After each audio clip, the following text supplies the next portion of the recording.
ഏഴാം ദിവസവും രാഹുൽ മാങ്കൂട്ടത്തിൽ ഒളിവിൽ തന്നെ. രാഹുലിന് സുരക്ഷിത താവളമൊരുക്കുന്നത് കർണാടകത്തിലെ കോൺഗ്രസ് നേതാക്കൾ എന്ന സൂചന. വിവരങ്ങളും വിശദാംശങ്ങളുമായി ഇപ്പോൾ ഞങ്ങളുടെ പ്രതിനിധി സച്ചിൻ വള്ളിക്കാട് ചേരുകയാണ്. സച്ചിൻ, ആദ്യം മുതൽ തന്നെ കോൺഗ്രസ് നേതാക്കൾ രാഹുൽ മാങ്കൂട്ടത്തിന് പ്രൊട്ടക്ഷൻ ഒരുക്കിയിരുന്നു. അത് വി ഡി സതീശനായാലും ഷാഫി പറമ്പിലായാലും പ്രത്യേകിച്ച്. ഇപ്പോഴും അത് തുടരുന്നു. എന്തൊക്കെ സൂചനകളാണ് പുറത്തെത്തുന്നത്?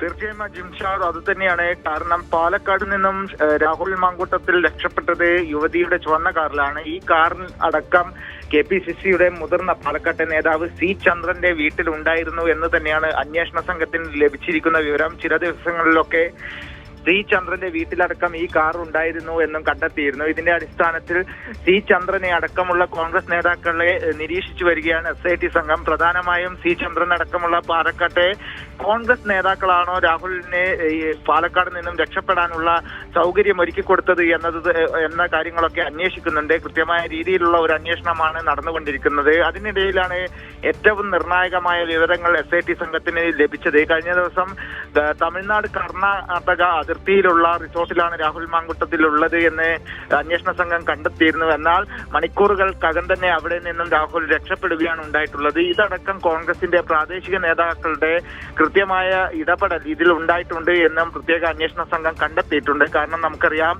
കർണാടക ഭരിക്കുന്നത് കോൺഗ്രസ് ആണ്. കോൺഗ്രസിന്റെ മുഖ്യമന്ത്രി സിദ്ധരാമയ്യ, ഉപമുഖ്യമന്ത്രി DK ശിവകുമാർ അടക്കമുള്ള നേതാക്കൾക്ക് കേരളത്തിലെ നിരവധി നേതാക്കളുമായി ബന്ധമുണ്ട്. മാത്രമല്ല KC വേണുഗോപാലിന് വലിയ സ്വാധീനമുള്ള സംസ്ഥാനം കൂടിയാണ് കർണാടക. അതിനാൽ തന്നെ കർണാടകയിലെ കോൺഗ്രസ് നേതാക്കളുടെ പൂർണ്ണ പിന്തുണയോടുകൂടിയാണ് രാഹുലിന് ഒളിവിടം ഒരുക്കിയിരിക്കുന്നത് എന്ന് തന്നെയാണ് നിലവിൽ ലഭിക്കുന്ന സൂചന. അതിനാൽ തന്നെ പഴുതടച്ച ഒരു അന്വേഷണം തന്നെയാണ് പ്രത്യേക അന്വേഷണ സംഘത്തിന്റെ നേതൃത്വത്തിൽ പുരോഗമിച്ചുകൊണ്ടിരിക്കുന്നത്. അജിംഷാദ്.